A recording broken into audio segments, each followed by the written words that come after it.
یہ جو قربانی کا مسئلہ ہے اس کے بارے میں ایک زمانے میں تو بہت منکرین حدیث کی طرف سے اس کے خلاف بڑی جو ہے ایک مہم چلی تھی کہ ختم کیا جائے اس کو، یہ خام خواہ جو ہے خرچ ہوتا ہے بہت بڑا اور ضائع ہوتا ہے گوشت،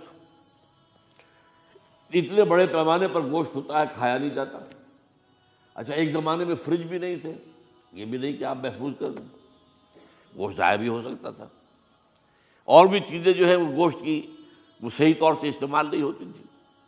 تو اس کے اوپر بڑا پروپیگنڈا منکرین حدیث کا رہا کہ یہ جو ہے قربانی صرف حج کے موقع پر ہے۔ میں اس کی نفی کے لیے آج آپ کو بتا رہا ہوں کہ سورہ حج کے اندر جو 2 رکوع ہیں، ایک چوتھا ایک پانچواں، چوتھے رکوع میں بھی قربانی کا ذکر ہے، پانچویں میں بھی قربانی کا ذکر ہے۔ یہ ایک دم جو ہے ایک جگہ پر جو 2 طرح کی قربانیوں کا ذکر ہو رہا ہے، یہ کیوں ہو رہا ہے؟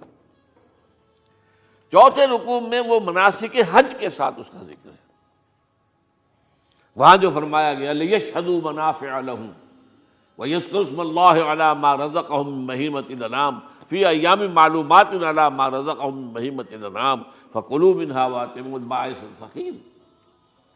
وہاں پہ قربانیاں دو، پھر اللہ کا نام لو، ان جانوروں پر جو اللہ نے تمہیں عطا کیے ہیں ان جو معین دنوں کے اندر دو، فی ایام معلومات، اور پھر اس میں سے خود بھی کھاؤ، اور جو ہے جو جیسے صدقہ کا گوشت ہوتا ہے وہ نہیں ہے، وہ قربانی کا گوشت ہے، اس میں سے آپ خود بھی کھائیں اور غرباء کو کھلائیں، غریبوں کو دیں، مساکین کو دیں۔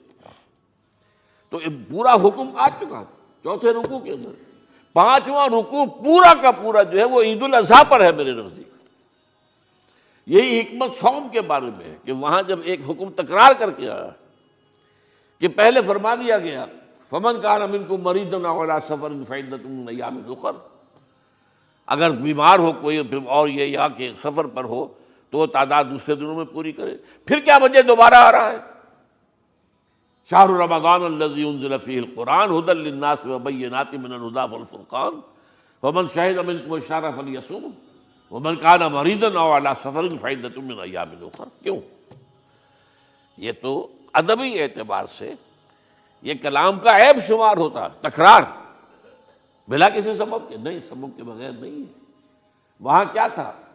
وہاں ان 2 رعایتوں کے ساتھ تیسری بھی شامل تھی کہ اگر صحیح ہو اور مقیم ہو پھر بھی روزہ نہ رکھو تو ایک مسکین کو کھانا کھلا دو۔ یہ رعایت ختم ہوئی ہے رمضان کے روزے کے ساتھ، اب رکھنا پڑے گا روزہ، اور اگر بیمار ہو یا سفر پر ہو تو ٹھیک ہے دوسرے دنوں میں پورا کرو، پورا کرنا لازم ہے اس کا۔ تو یہ چیز جو ہے یہ در حقیقت کسی وجہ سے ہوتی ہے۔ بالکل یہی بات ہے سورہ حج کے چوتھے رکوع کے اندر، وہ جو قربانی ہے حج کے ساتھ اس کا ذکر آ چکا۔ اب سنیے یہ جو آ رہا ہے، فرمایا وَلِكُلِّ أُمَّةٍ جَعَلْنَا مَنسَكًا، ہر امت پر ہم نے ایک جو ہے قربانی کا معاملہ نازل وہ جو ہے فرض کیا ہے۔ میں نے چونکہ آج شروع میں کہا تھا کہ صوم اور حج میں کچھ مشابہتیں ہیں۔ دیکھیے صوم کا حکم بھی آیا تھا تو کس طور سے آیا تھا؟ یا ایھا الذین آمنوا کتب علیکم الصیام کما کتب علی الذین من قبلکم لعلکم تتقون، اہل ایمان تم پر روزہ رکھنا فرض کیا گیا جیسے کہ فرض کیا گیا تھا ان پر جو تم سے پہلے تھے۔ یہاں پر اسی حوالے سے بات ہو رہی ہے کہ اے مسلمانوں، یہ قربانی صرف تم پر فرض نہیں کی جا رہی، یہ تو ہر امت پر، ہر نبی ہر رسول کی امت۔ وَلِكُلِّ أُمَّةٍ جَعَلْنَا مَنسَكًا لِيَذْكُرُوا اسْمَ اللَّهِ عَلَيْهَا، تاکہ وہ نام لیں اللہ کا، عَلَىٰ مَا رَزَقَهُم مِّن بَهِیمَةِ الْأَنْعَامِ، جو کچھ اللہ تعالیٰ نے انہیں رزق دیا ہے۔ یہ چوپائے جو ہیں حیوانات قسم کے، ان پر اللہ کا نام لے کر چھری پھیری جائے، اللہ کے نام سے ان کو ذبح کیا جائے۔ فَإِلَٰهُكُمْ إِلَٰهٌ وَاحِدٌ فَلَهُ أَسْلِمُوا، تو یہ جان لو کہ اس قربانی کی اصل روح کیا ہے؟ وہ یہ ہے کہ اللہ تمہارا ایک الہ ہے، اسی کے سامنے تمہیں سر جھکانا ہے۔ یہ روح تقویٰ اگر نہیں ہوگی تو یہ قربانی بے معنی ہو جائے گی۔